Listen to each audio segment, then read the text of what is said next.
እሺ ሰላም ቤተሰቦች እንዴት አላችሁ? በያላችሁበት ሰላማችሁ ይብዛልኝ። በሀገር ውስጥም በሀገር ውጭም ያላችሁ ወደ ቻናሌ ተከታዮች በዛሬው ዕለት ይዤላችሁ የቀረብኩ ቪዲዮ እነዚህን የእንግሊዘኛ ወርዶችን በአማርኛ ትርጓሜያቸው እያንዳንዳቸውን ወርዶች ትርጓሜያቸው እንዴት እንደሆነ በዚህ ቪዲዮ እንማማራለን። እናንተ ይህንን ቪዲዮ እስከ መጨረሻው በማየት እንዲሁም ደግሞ ደጋግማችሁ በማየት በዚህ ቪዲዮ ትማሩበታላችሁ፣ ታውቁበታላችሁ በማለት ለጀማሪዎች ይሆናል ለጀማሪዎች ይመጥናል በማለት ይህንን ቪዲዮ አዘጋጅቼ ይዤላችሁ ቀርቤያለሁ። ይህንን ቪዲዮ ተመልክታችሁ ከዚህ በላይ ግራመሮች ላይ መማር ለምትፈልጉ ወይንም ማወቅ ለምትፈልጉ ደግሞ ኮሜንት ሴክሽን ላይ አስቀምጡልኝና እንደዚሁ ቪዲዮም ሰራላችኋለሁ። ከዚህ ባለፈ ደግሞ በውስጥ መስመር ገብታችሁ መማር ለምትፈልጉ ቪዲዮ ላይ ባስቀመጥነው ስልካችን በኢሞ፣ በቴሌግራም፣ በዋትስአፕ እንዲሁም በሌሎች ሶሻል ሚዲያዎች ላይ በመደወል በኦንላይን ትምህርታችሁን መከታተል እንደምትችሉና ማወቅ እንድትችሉ ባላችሁበት ሆናችሁ በማንኛውም ቦታ ሆናችሁ ማንኛውንም የትምህርት አይነት በማንኛውም ሰዓት እናንተን በሚመቻችሁ ሰዓት እየገባችሁ ትምህርታችሁን እንደምትከታተሉ በዚሁ አጋጣሚ ለማሳሰብ እወዳለሁ። ቀጥታ ወደ ትምህርቱ አመራለሁ። አብራችሁ ይቆዩ። እሺ እንግዲህ ያንዳንዳቸው ቃላቶችን ነው እዚህ ጋር የምናያቸው። እነዚህ የእንግሊዘኛ ወርዶች ናቸው። እዚህ ጋር በአረንጓዴ የተጻፉ ደግሞ እነዚህ የእንግሊዘኛ ወርዶች ሲነበቡ ምን ተብሎ ነው የሚነበቡ፣ የድምጽ አወጣጣቸው እንዴት ነው የሚለውን በዚሁ ጋር እናያለን። እነዚህ በቀይ የተጻፉት ደግሞ ትርጓሜያቸው ወይም የአማርኛ ትርጉማቸው እዚህ ጋር ተጽፏል። እዚህ ጋር እናነባለን። እንግሊዘኛ ማንበብ ለሚከብዳችሁ እዚህ ጋር ያለው እንግሊዘኛ በአማርኛ ሲነበብ ልክ እዚህ በአማርኛ ያነበባችሁትና እዚህ ጋር የሚነበበው ተመሳሳይ ድምጽ ነው የሚያስወጣ ማለት ነው። እዚህ ጋር ያለውን የምናነበው በዚህ መንገድ እንደሆነ በአማርኛ ለመግለጽ ስለፈለኩ ነው። እናንተ ደግሞ ያው መጀመሪያ ይሄንን በደንብ ለማየት ስለመሞከር ከዛም በኋላ ደግሞ ይሄኛው አልነበባችሁ ካለ በአማርኛ እንድታነቡት ለእገዛ ያክል ነው ከዚህ ጋር የጻፍኩትኝ። ነገር ግን እናንተ መጀመሪያ እዚህ ጋር ትግል ማድረግ ይኖርባችኋል፣ ወይም ደግሞ እዚህ ጋር ጥረት አድርጉና ይሄኛው አልነበባችሁ ሲል ይሄኛው ከከበዳችሁ ወደዚህኛው ተቀይራችሁ ይህ ምሳሌ ሰን ከሆነ በእንግሊዘኛ ማንበብ ከከበዳችሁ በአማርኛ ሰን እንደሚል ካወቃችሁ በኋላ ትርጓሜው ምን ማለት ነው የሚለውን እንይዛለን ማለት ነው። አንድ ጀማሪ ተማሪ መጀመሪያ ግዴታ ማወቅ ያለበትን ማንበብ እንዲሁም መጻፍ፣ ከዛ በመቀጠል ደግሞ ቮካብላሪ ፕራክቲስ እንደሆነ ይህንን ቮካብላሪ ፕራክቲስ ግዴታ ማወቅ ስላለብን እነዚህ ቮካብላሪዎችን እያንዳንዳቸውን ወርዶችን ማወቅ ስላለብን እነዚህን ወርዶችን ካወቅንም በኋላ ነው ወደ ግራመር የምንሄደው። ከዛ በኋላ ነው ሰዋሰዋዊ ህግ የሚባለው ጋር የቋንቋው ህግ ላይ ሩሉ ላይ ሄደን ምንማማር። ከዛም በኋላ ነው መጀመሪያ ምን ማድረግ አለብን፣ እያንዳንዱ ወርዶችን ትርጓሜው ምን ማለት እንደሆነ ሴንቴንስ ስትራክቸር አይደለም ዛሬ የምናየው፣ እያንዳንዱ የምንናገራቸው ቃል እያንዳንዳቸው ትርጓሜያቸው ምን ማለት እንደሆነ ከዛ ግራመሩን እናደራጃቸዋለን ማለት ነው። ፎርሙን ተከትለን የምናደራጅ ይሆናል ማለት ነው። ግራመሩን ጠብቀን የምንናገር ይሆናል። እያንዳንዳቸው እዚህ ጋር የምታዩዋቸው አንዳንድ ወርድ ናቸው። ትርጓሜያቸው ምን ማለት ነው፣ በአማርኛ ሲተረጎም ምን ማለት ነው የሚለው ከዚሁ ጋር እናያለን ማለት ነው። ፎር ኤግዛምፕል ኤስን ዩኤን ሲነበብ ሰን፣ ሰን ማለት ምን ማለት ነው? ፀሐይ ይሆናል ማለት ነው። ፀሐይ።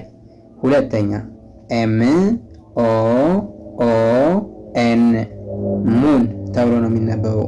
እዚህ ጋር ሞን ብላችሁ እንዳታነቡ፣ ምክንያቱም ስለዚህ ስለ ቫወል ሌተር ሩሎች ቫወሎች በምን መንገድ እናያቸዋለን፣ ምንን አስከትለው ሲመጡ ነው ድምጻቸው የሚቀየር። ፎር ኤግዛምፕል ከዚህ ጋር ይችን ዩን እንደ ሁለተኛ ከሆነ መጀመሪያ ላይ ያነበባችኋት ለምንድን ነው የምትል ድምጽ ያወጣቸው የሚለውን ስናይ እዚህ ጋር በኮንሶናንት ቫወል ኮንሶናንት ፎርም ስትራክቸር መሰረት ዩ ቫወል ናስመጣ የምትል ድምጽ እንደምትሰጠንና ከዚህ ጋር ደግሞ ኤም ኦ ኦ ኤን ብሎ መጥቶ ሞ ያላልንበት ምክንያት ከኤም ቀጥሎ ያሉት ደብል ኦ ደብል ሆኖ ከመጣ የመጀመሪያውን ኮንሶናንት ሌተር ሁለተኛ ድምጽ ወይም ደግሞ ኡ የሚል ድምጽ እንደሚሰጠን እናያለን ማለት ነው። እነዚህን በደንብ ግልጽ በሆነ መንገድ ለመማማር ያው በኢሞ፣ በቴሌግራም፣ በዋትስአፕ በመደወል እዛ ጋር እያንዳንዳቸው ትንታኔያቸው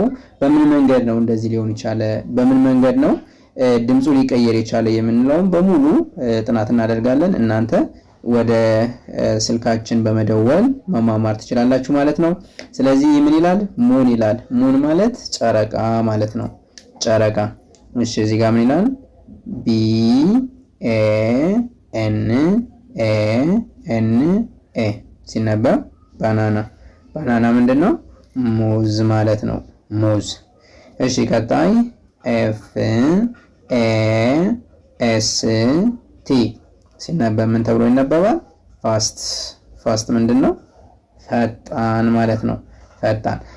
አንዳንዴ እነዚህን ወርዶቹን ከሌላ ወርድ ጋር ባንድ ላይ ስናጣምራቸው የተለየ ትርጉም ሊሰጡን ይችላሉ። ፎር ኤግዛምፕል እዚህ ጋር ፋስት የሚለው ብሬክ ፋስት፣ ብሬክ ፋስት። ብሬክ የሚለው ሌላ ነው፣ ፋስት የሚለው ሌላ ቃል ነው። ሶ ብሬክ የሚለው ራሱን የቻለ ትርጉም አለው፣ ፋስት የሚለው ራሱን የቻለ ትርጉም አለው። ነገር ግን በአንድ ላይ ሲጣመር ቁርስ የሚል ትርጓሜ ይሰጠናል። ሶ እዚህ ጋር ፋስት ብቻዋን ስትመጣ ምንድነች?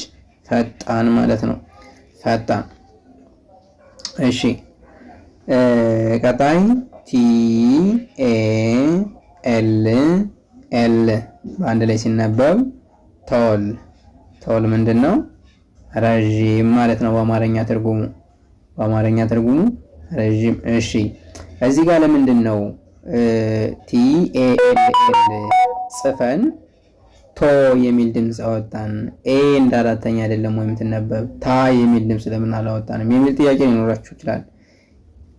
ቫወል ሌተር ኤን ተጠቅመን መጨረሻ ላይ ደብል ኤል ካለ ምንጊዜም ቢሆን ይችንን ሰባተኛ ድምፅ ነው የምናደርጋት ማለት ነው። ታ ሳይሆን ቶ የሚል ድምፅ አስወጥተን እናነባለን ማለት ነው። እሺ ከዚህ ጋር ምን ይላል? ቢ ኤ ኤል ኤል በአንድ ላይ ሲነበብ ቦል። ቦል ምንድነው? ኳስ። ልክ ከዚህ ጋር በተመሳሳይ እዚህ ጋር ቶል ብለን እንዳነበብ ነው ቦል ስንልም እዚህ ጋር ኤን ተጠቀምን። ከዚህ ጋር ምን አለ? ደብል ኤል አለ ማለት ነው። እሺ ቀጣይ ማን አለ? ኤስ ኤች ኦ አር ቲ በአንድ ላይ ሲነበብ ሾርት። ሾርት ምንድነው? አጭር ማለት ነው። አጭር። እዚህ ጋር ደግሞ የምትይዙልኝ ነገር አንዳንዴ ኮንሶናንት ሌተሮች ከመካከላቸው ላይ አንደኛው ኮንሶናንት ከአንደኛው ኮንሶናንት ከመካከላቸው ላይ ቫወል ሌተር ከሌለ የመጀመሪያውን ኮንሶናንት ሌተር ስድስተኛ ድምፅ አድርገን ነው የምናነበው የሚል ህግም አለ። ስለዚህ እዚህ ጋር እናንተ እንዳትሸወዱ።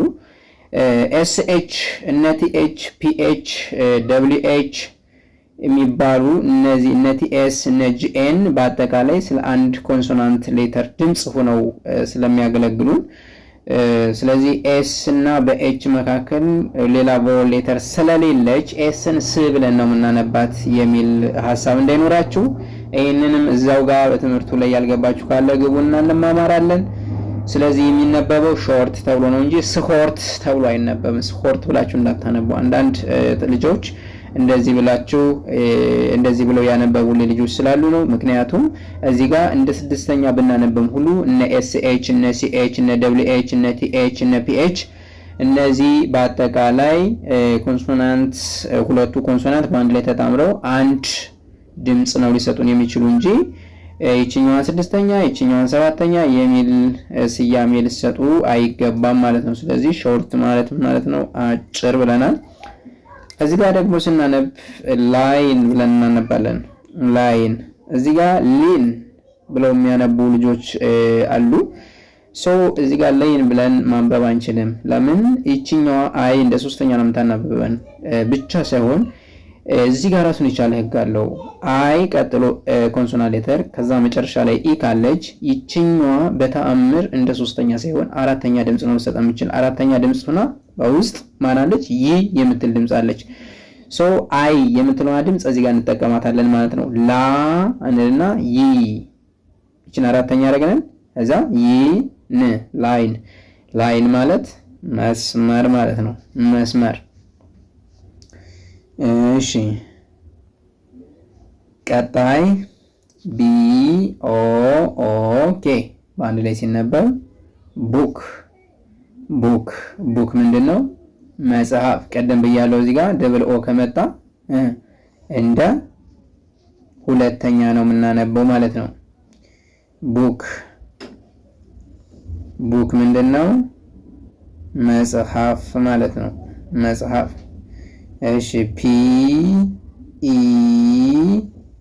ኤን እቺ ደግሞ ኢ ኮንሶናንት ቫወል ኮንሶናንትን አስትመጣ መካከል ላይ ኢ ካለች ወርዱ ግን የእንግሊዘኛ ወርድ ከሆነ አምስተኛ ድምፅ እንጂ መጀመሪያ ድምፅ አትሆንም። ስለዚህ ፐን ሳይሆን ፔን ብለን እናነባለን ማለት ነው። ተደጓሚው ምን ማለት ነው?